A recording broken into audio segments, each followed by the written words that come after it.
Welcome to MoCo's Most Famous, Montgomery Community Media's newest podcast. We're coming to you from our podcast studio in Rockville, Maryland. You can already hear our guest, Arch Campbell. He is raring to go. Haven't even introduced him. MoCo. He is MoCo, and you're most famous. Congratulations. I've never heard of MoCo MoCo, well, it's just we don't have time to say Montgomery County, Arch, so we just go with MoCo. They pay you by the word?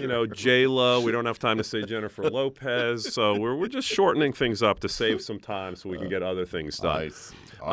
So I am Joe Yasharoff, I think. I'm the Director of Content and Operations here at MCM, and very excited to be hosting this podcast with Arch Campbell, local legend, decades. You know the face. Yes. Decades. Elderly guy. Washed up. When I. Definitely not. If you hear the voice. I did that. If you can hear the dulcet tones of Arch Campbell, you know he's not washed up. He's still got it. People know you, of course, from your years at NBC4, right, and also at Channel 7, and you continue to. I know you're doing a podcast with Ann Hornaday, and you're still doing everything you did before. You're just not on Channel 4 every day. Yes, yeah, and I'm not doing as much of it, and Okay. I'm not doing it 18 hours a day like I Okay. used to. But I'm still interested in what's going on, and I guess we're going to talk about movies and entertainment. Absolutely. And I find this a really interesting time for movies and entertainment because I think the entire concept of movie entertainment is changing right in front of our eyes. So I'm kind of glad I'm still around, and I'm glad I'm still interested. Definitely an exciting time. And we're going to get into some Oscar picks, which I can't wait for. It's coming up this Sunday. And Oscar weekend. Oscar weekend. Very exciting. I'm still going to be looking for you on Channel 4 giving a preview, but I guess I won't find you there. I'll have to find you on a podcast. So I tell you what, you're mentioning the Oscars, Yeah. and I started going out for Channel 4. I think the first time I went out was 1981, which was the year that Ronald Reagan was shot. Yep. And that's how I remember that, and that is now almost 40 years ago. And the times are off. NBC was not carrying the Oscars by the time I went out there. So when I would go out there, the 11 o'clock news would come on. I'd go on about 8 o'clock California time, and then I was through. One year, there was a nice restaurant across from the Dorothy Chandler Pavilion. So I went over there and had dinner and watched the Oscars from the bar at this restaurant. How was that? And it was pretty good. But don't tell anybody. I will not. This is just between you and I. It appeared Arch. that I was right in the thick of things, but actually I was at the bar having a lovely dinner. Yes. So, all right. I want to talk about your style and kind of your persona when we saw you on TV and now. You never were stuffy or came across as someone who knew more than everyone. You came across as sort of an everyman, an average Joe, if you will. Was that intentional? Is that you? How did that come to be? I got into reviewing movies because I was working in a newsroom in Dallas. I worked at a great television station, WFAA Dallas, and we had a guy who turned out to be a legendary news director, a man named Marty Haig. And he would come in every morning. First, if he came to the station, he fired most everybody there. I survived the firings. He would come in every morning and yell at us. Who's doing this? Who's doing that? I want this. I want that. So one morning he came in and he said, I want a movie reviewer. Who wants to do it? And of course the place went dead silent. So I raised my hand. I said, I'll do it. I'll be your movie reviewer. And that's how I got into movies. And once I said, okay, I'm going to do it, then I was faced with, well, gee, how am I going to do this? And because I didn't go to film school, I just always liked movies. And you have to remember, that happened in 1973. The first movie I reviewed was American Graffiti. Oh, wow.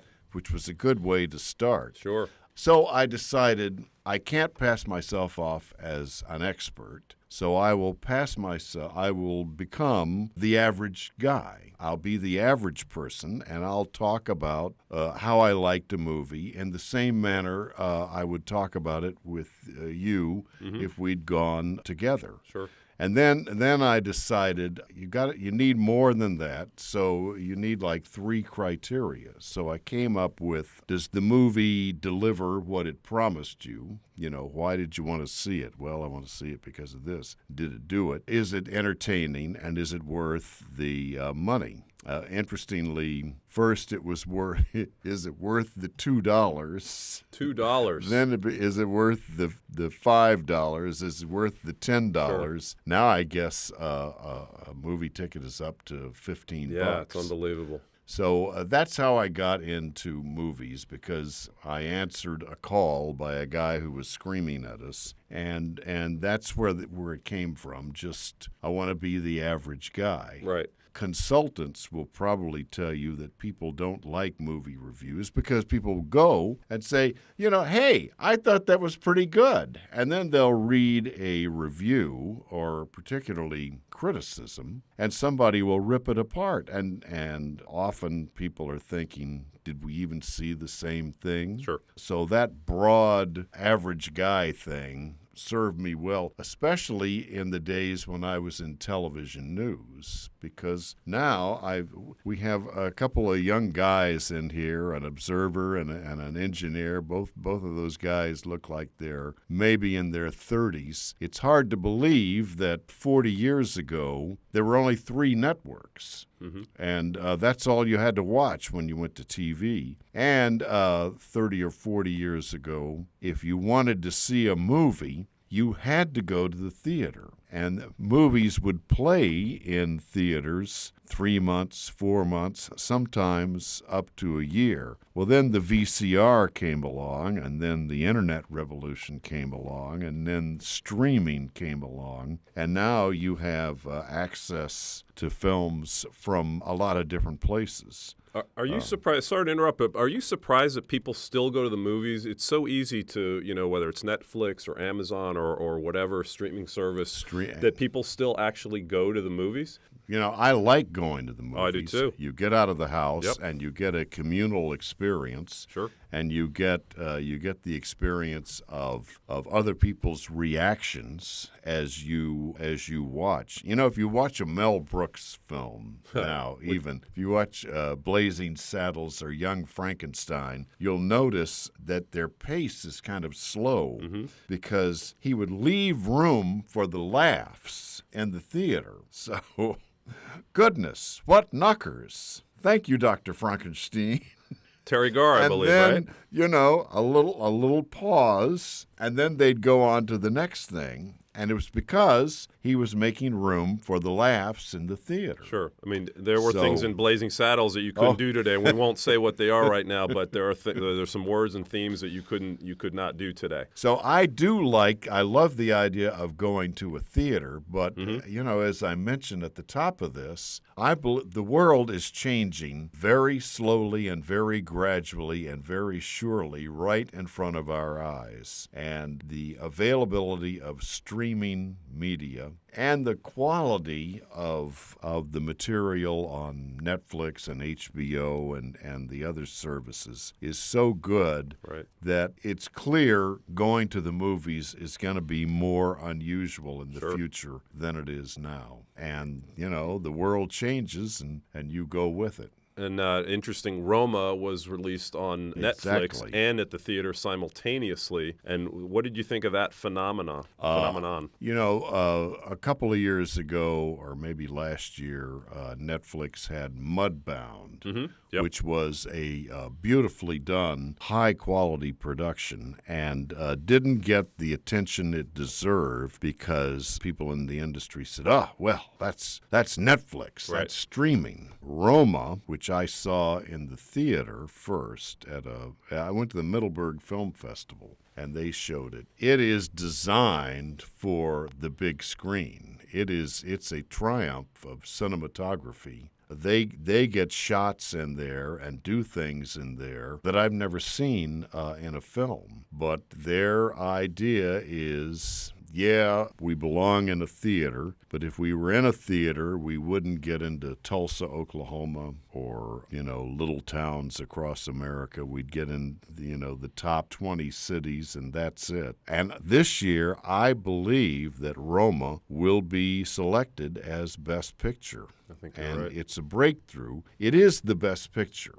in a lot of ways. It really is a technical triumph. And if Roma wins for Best Picture as well as Best Foreign Picture, people will remember this as a turning point in entertainment. And the fact that Cuarón, am I saying his name right? That he chose to make it in black and white was an important and big decision on his part.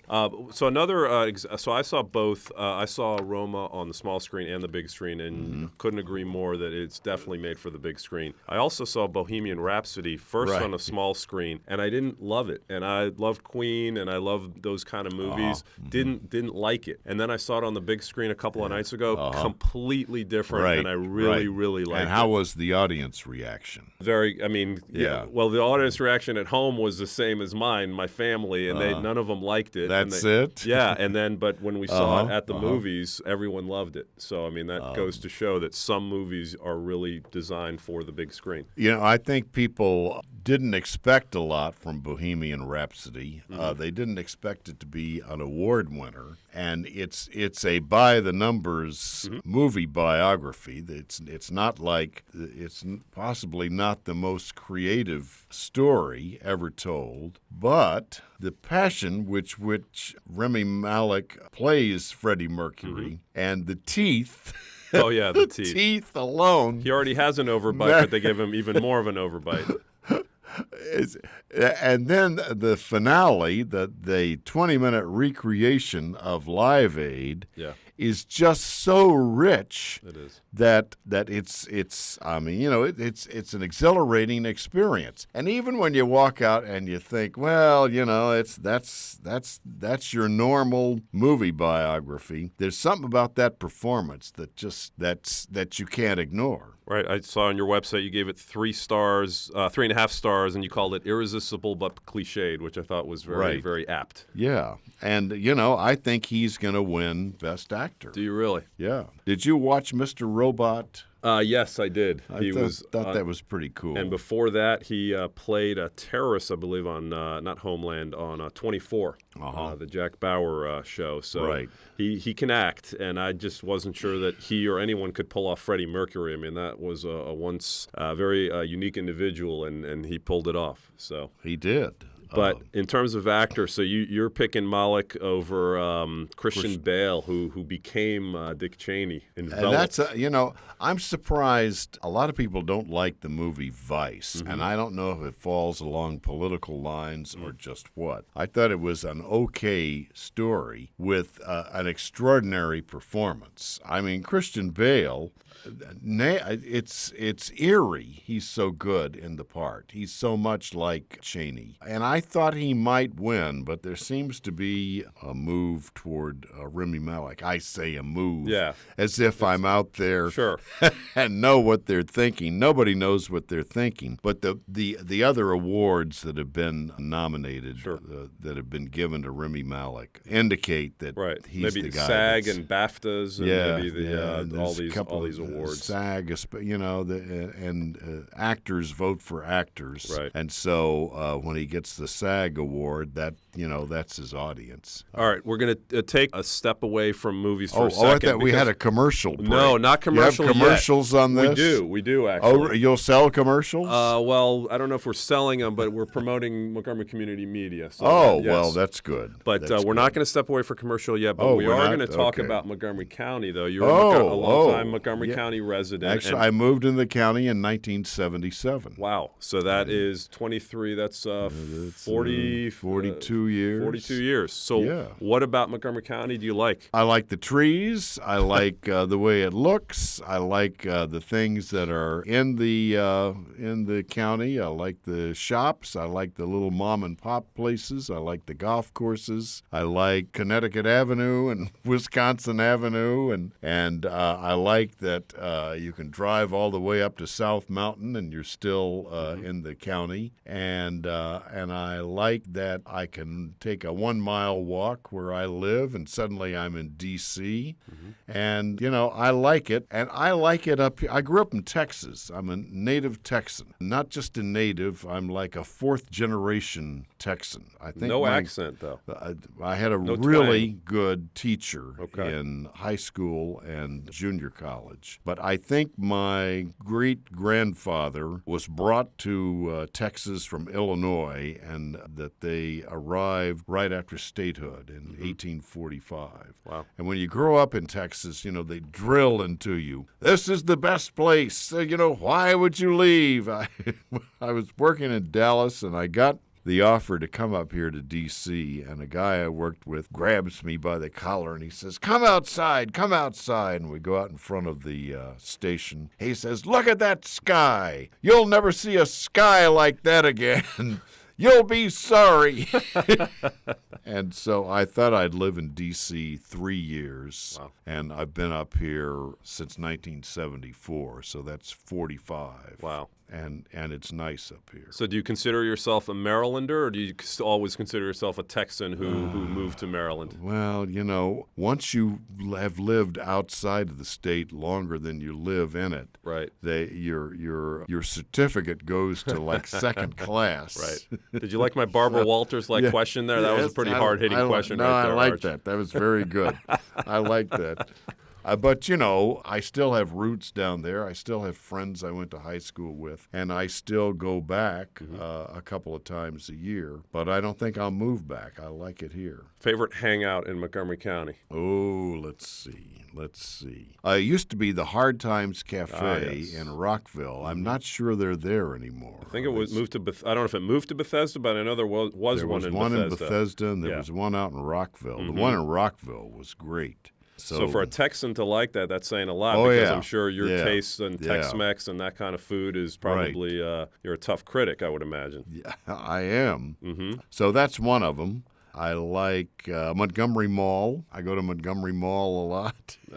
They got movies. They got the eatery. What more could you want, right? And, ArcLight is just a terrific place. They really upgraded from what it used to be. I'll see. I like Quartermain's Coffee out there on Democracy Boulevard. You talked about commercials. We're doing some commercials now, which is great. And, maybe we can get some of these maybe folks they to sponsor the podcast. Pitch in. Oh, I promised the engineer I wouldn't pop my peas, just popped one. I had this wonderful teacher in high school. And number one, she was very protective of microphones. And we'd get in front of the microphone on stage. And if you ever blew into a microphone, she would go ballistic. You never blow into a microphone. What's wrong with you? You snap your fingers. That's how you know if it's live or not. So I'm snapping my fingers there. And she tried to teach us how to talk across a microphone. And she taught us Texans with a twang to think about how we sound, and that helped me get rid of my accent. Interesting. I had a friend who was South American, and we would play golf, and I would practice my Spanish on him. And I would use every curse word I knew in Spanish just to see if I could get a rise out of him. And he said, when you speak Spanish, you sound like a redneck hick. Which is an interesting idea, isn't it? Absolutely.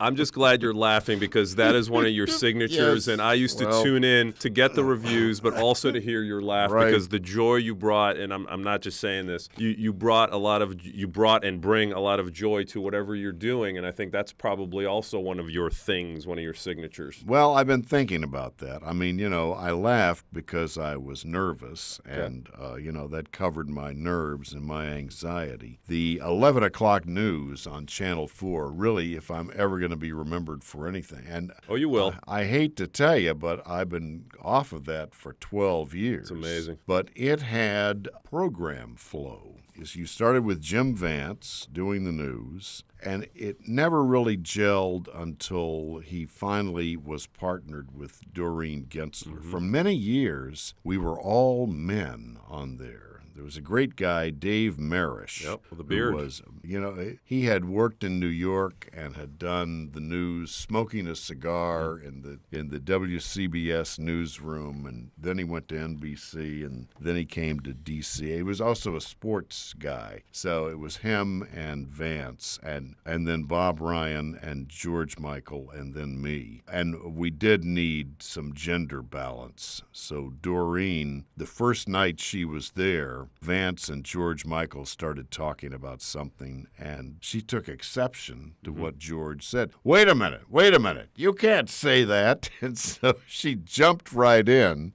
On the air.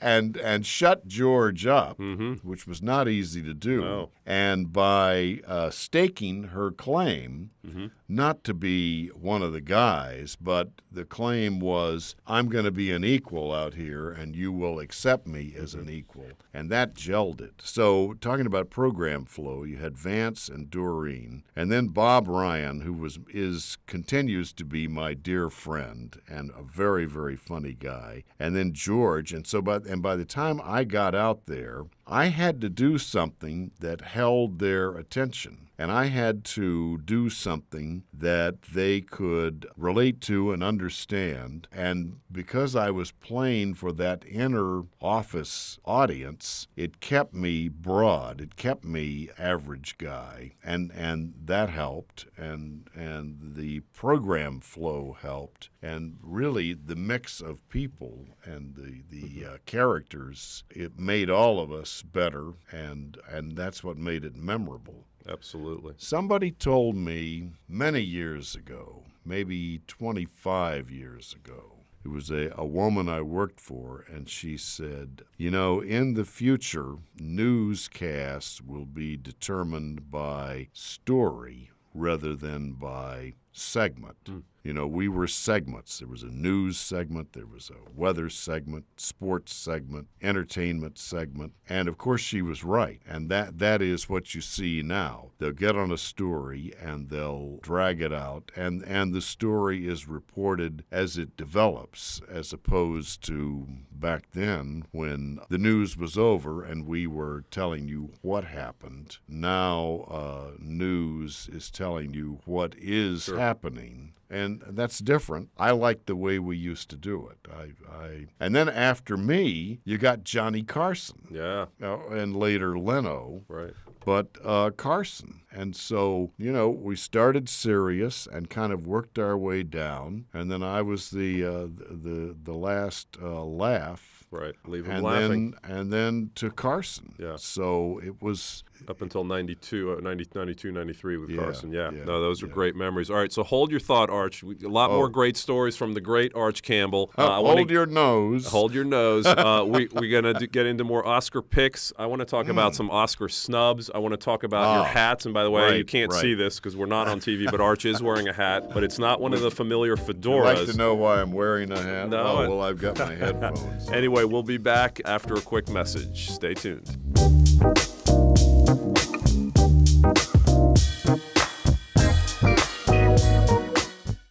MCM, your community media center, is making Montgomery County a great place to live through programs like 21 This Week.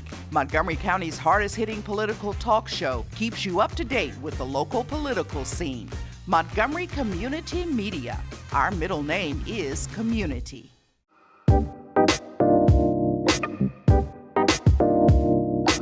We're back. I'm Joe Yasharoff. This is MoCo's Most Famous. Our guest is the popular, the legendary Arch Campbell. You hear him laughing. MoCo. You love the name. This is something new for me. MoCo. Well, I want you to have to be careful how you pronounce that. Yes, you do. Yes, you do. But I want you to now use the term MoCo with your friends and start spreading the word about MoCo and also the podcast, of course.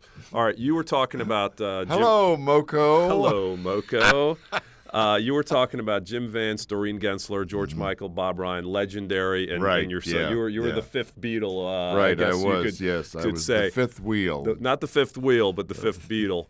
Before, in the 70s, it was Max Robinson, then Gordon Peterson with Maureen Bunyan, who served the same role that Doreen did, with Gordon Barnes and Glenn Brenner, maybe Warner Wolf before. So they were the team in the city. And then you all came in the 80s, and then you became the team for 30 years. It was an amazing run. We had a really good general manager. And in the 70s, Channel 9 was not just number one. They were the dominant newscast in this city. And Warner Wolf was the guy back then, then replaced by Glenn Brenner. And I'd like to talk about Glenn later on because I think he's the most talented person to ever come through here. Anyway, our general manager called us in, and he is the one that, Willard Scott was the weatherman on Channel 4, and they recruited him for the Today Show where Bob Ryan was working, so they traded Bob for Willard. Bob came to town very unhappy. Doing local television after being on a national show. And it turned out that this was a wonderful move for him, and he became the standard for weather guys in Washington. So our general manager, a guy named John Rohrbeck, looked at the staff. He decided to stick with Jim Vance, and Vance, as people know, had a lot of ups and downs and quite some problems, especially with addiction. But Rohrbeck decided he would stick with Jim Vance, and he would work to find a partner for him. And then he had Bob Ryan, and then he recruited George, and then he came to me, and he said, we want you on the end of the newscast every night. And getting back to me, one of the things that helped us grow is we had a unique group of people doing unique things, and nobody else was covering entertainment and features and that sort of thing at the end of the newscast the way I was, and nobody else got to lead into Johnny Carson and then Jay Leno. So it was kind of a perfect alignment. And Rohrbeck said, we cannot beat Channel 9 one-on-one. This is not going to happen, but we can succeed as a team, which is a really good and interesting thing to say. He says, if we combine our talents and our abilities, we can prevail over Channel 9. And Channel 9 and Channel 4 started getting neck and neck, and the station was sold to a big conglomerate, and they started cutting back on their talent. And of course, now all stations have cut back on talent, and they've cut back on unique things. But as people left 9, they would find us. My competition was a guy named Davy Marlin Jones. Ah, yes. Who wore hats.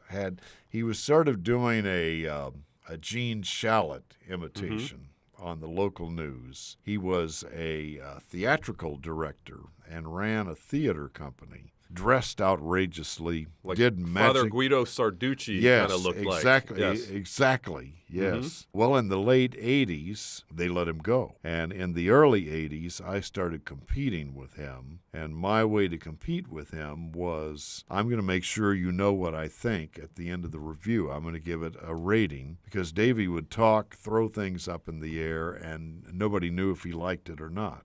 They let him go. And they started letting people like that go. And then they had a terrible tragedy. They had the most talented sports guy ever in local television, a guy named Glenn Brenner. Glenn was extremely funny. And although he was the sports reporter, people would watch him because he was so funny. The Oscar Mayer Wienermobile came to town. Weenie of the week. Yes. Yes. And so he's driving the Wienermobile around, and he gets a policeman to come over, and the policeman is giving him a ticket. He says, what are you giving me a ticket for? He says, your car is too big. He says, you're giving me a ticket because my wiener is too big? He could get away with a lot of stuff, couldn't he? He won an Emmy, and he gaffer taped it to his car, and he's driving around with it. They say in Philadelphia, where he had worked before, they got a new set one night, and it was all wood and mahogany and very imposing looking, and they came to him for the sports, and when they did, he stood up from his podium and he said, we, the jury, find the defendant not guilty. He was unbelievable. And he was running in the Marine Corps Marathon and collapsed. And it turned out he had a brain tumor and died. And they replaced him by bringing back Warner Wolf 10 years after Warner had left. When Warner was here in the 70s, he was the biggest thing. He was the biggest thing in town. Mm-hmm. And when he came back, he was 10 years older, and times had changed. Right. And he was a disappointment. Right. And that's about the time that Channel 4 began to accede. Right. That and the NBC lineup in the 80s, you know. It was really before the term must-see TV, Yeah. Your team with Jim Doreen, Bob, George, and yourself, that was really must-see TV. And the key, and I teach a class at the University of Maryland, a sports TV production class, and I talk about shows like PTI, that the key is chemistry, and you can't really teach chemistry. Exactly. You either have it or you don't. You can work on it, and correct me if I'm wrong, but the chemistry was, and the rapport that you had, the crosstalk, it was genuine. And I think that's why people enjoyed it. It was like we're coming into your living room while you guys were having fun. Yeah, Kornheiser and Wilbon had worked together at the Washington Post and would sit there and argue with each other in the office. And so they came to ESPN at a time when ESPN was recruiting sports writers and putting them on the all-sports cable. Mm-hmm. And their chemistry is genuine. Absolutely. I've been around them. I've had lunch with them. I've played golf with them. Mm-hmm. That is not an act. No. And people can tell when it's an act. They can. And it's a genuine thing. For a while, we had an older gentleman who was trying to be the anchor. And this is a story about Bob Ryan, because Ryan and I were quite good pals and still are. Mm-hmm. And in fact, we get together for lunch every 2 or 3 months now, just to That must be something. laugh and act silly. I'd like to be a fly on the wall for those. One night I went to a play. You know, I covered theater in the 80s, and in the early 80s, downtown Washington was still empty. It was abandoned, and there were a lot of spaces down there from businesses that had left, and that gave an opportunity to several theater companies who could get space for free and who could do creative things. And so I went down to this theater, the Source Theater on 14th Street, and they had hired a woman named Vivica Lindfors, who was a movie star way back in the 40s, and, you know, always like a grade B, grade C movie star. And so I say on the air, Vivica Lindfors has brought her one-woman play to town, and the guy next to me says, "Oh, Vivica Lindfors, I remember her in the movies." And Bob Ryan is standing on my left. We're on the air live, and he says, Soto voice, "Silent or talkie?" Oh, jeez. Everybody heard it. George Michael is over there doing a spit take, and the whole place roars with laughter. And the poor guy, you know, he did, you know, and so I'm in that tension of being next to a guy that I don't want to make fun of, but everybody else is, and I'm trying to go on the air, and I couldn't speak.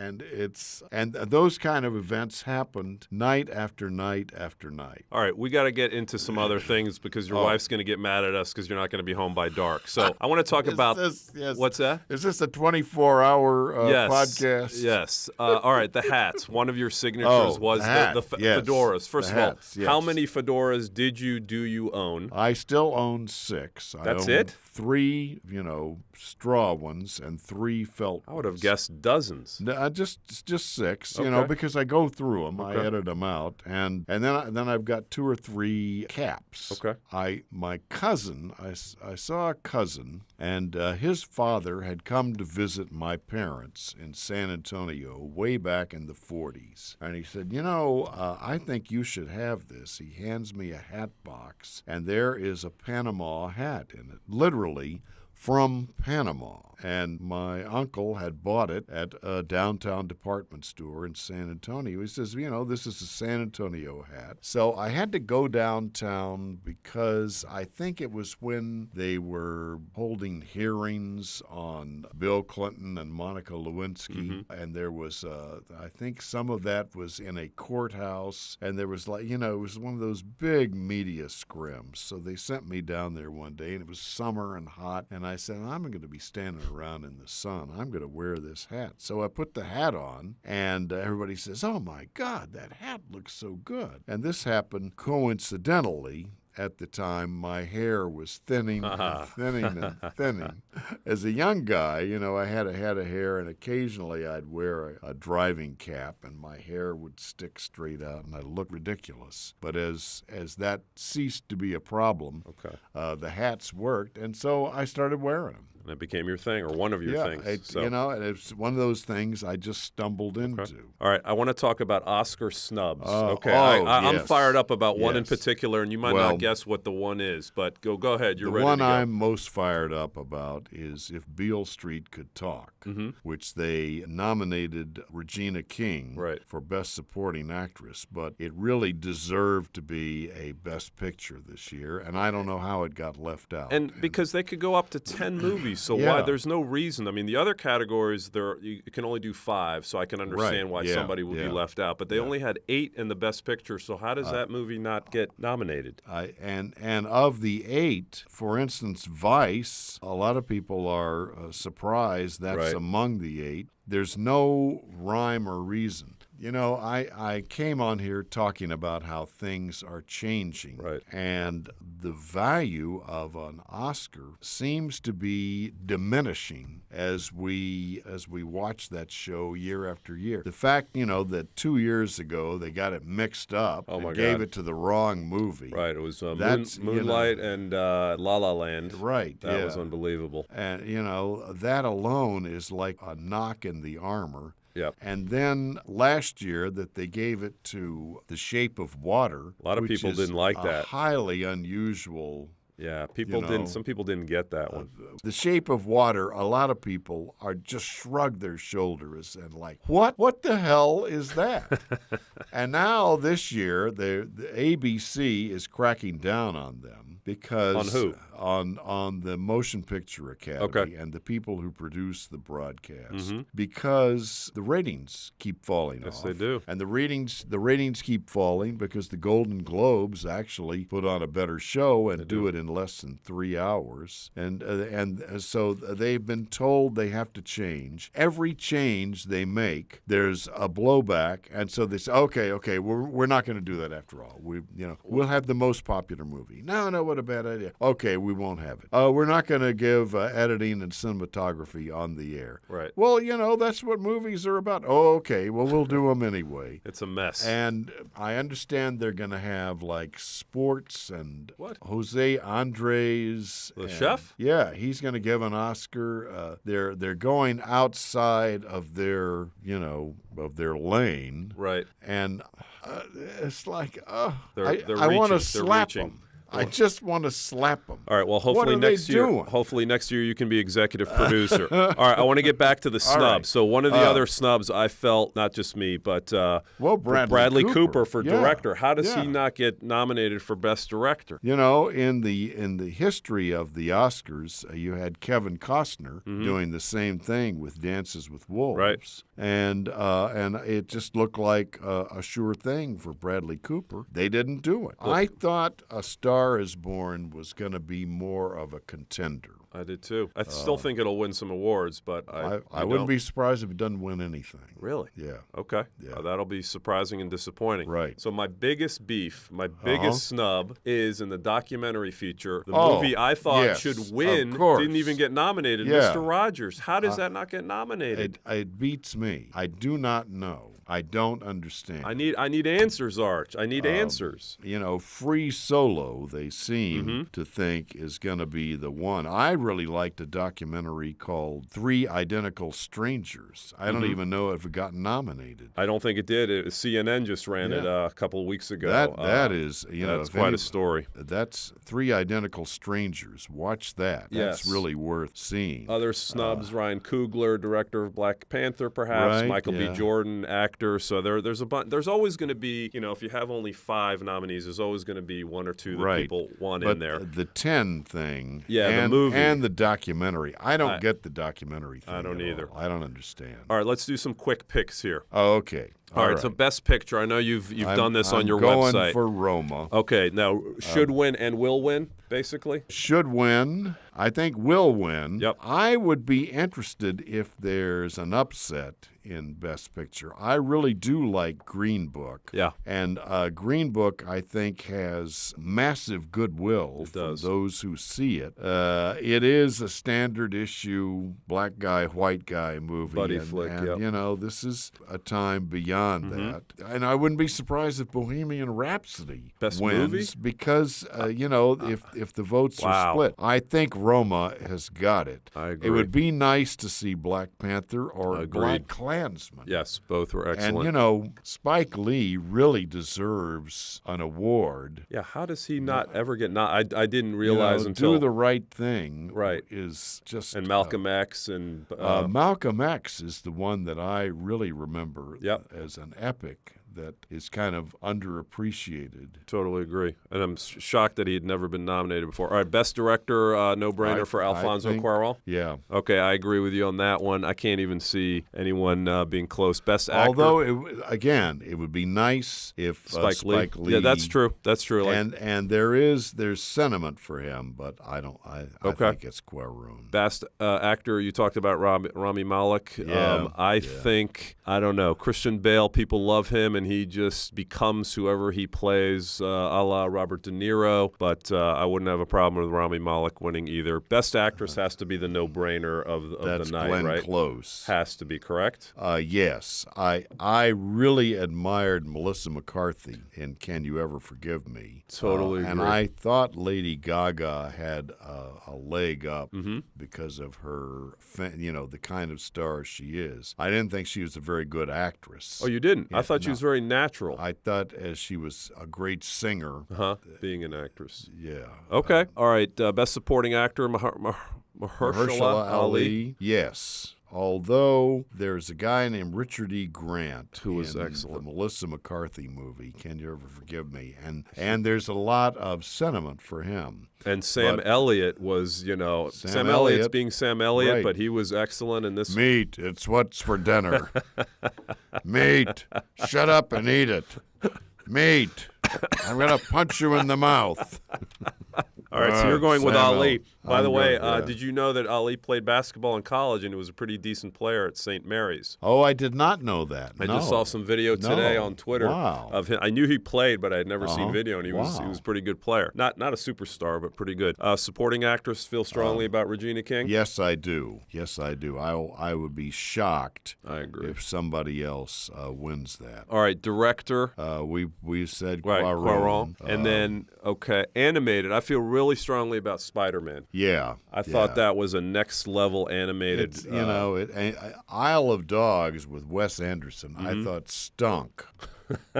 Now, do you typically like Wes Anderson movies? I do. Yeah. Okay, so then I thought this stunk. Okay. Ralph Breaks the Internet. The same thing. What the hell was that? Yeah, that's Spider-Man. I can't see Spider-Man losing that. If it does, there should be an investigation. And then the other two, I guess, interesting ones: adapted and original screenplay. What do you like for adapted? Beale Street. That's a hard one. It is a hard one. Beale Street is a beautiful adaptation and deserves to win. And Can You Ever Forgive Me is a great adaptation of this woman's book. Right. Lee Israel. Yep.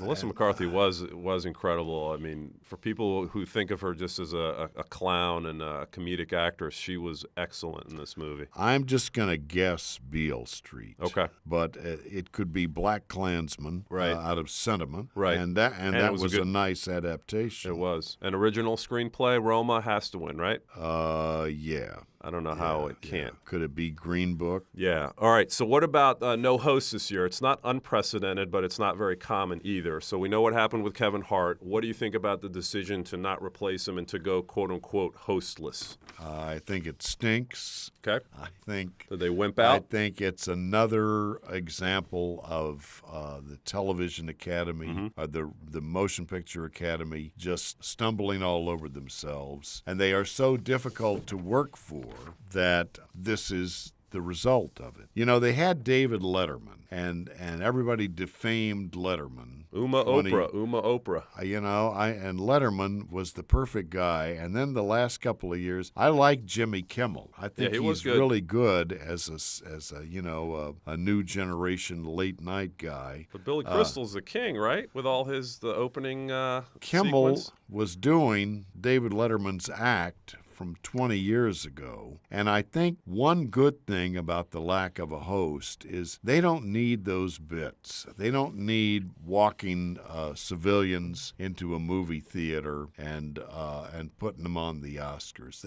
Those things are time wasters, and they're not that funny. We've seen that stuff before. Okay. So, maybe it'll work. I wonder how they're going to start it. Yeah, I think what you do is you make people not realize it's hostless. So you start with some kind of number, and then maybe you have Voice of God introduce the first presenters, and you make them not think that there's not think about the fact that there's not a host. Well, that will save them 12 minutes. Yes, and a lot of money too. You don't have to pay a host. Right. Okay, so we could go on for hours, Arch, but unfortunately, your wife is going to get really angry if we don't let you go. So you are invited back anytime you want. Oh, well, this is terrific. Really enjoyed your stories. You're a legend, and it's an honor I'm going to shake your hand even though people can't see it. We're shaking it on the radio. Yes, an honor to talk to you. Thank you so much for joining me. My name is Joe Yasharoff, and this is MoCo's Most Famous. Wanted to thank our engineers Mike Valentine and Jonathan Walker. And please join us next time on MoCo's Most Famous.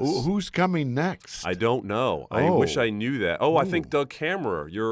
Really? Your Channel 4 buddy. I had dinner with him, and I like him. So I've just ruined your ending, haven't I? No, you have not ruined your ending. That's a great tease and promotion for next week. We will see you next time, everybody. Thank you.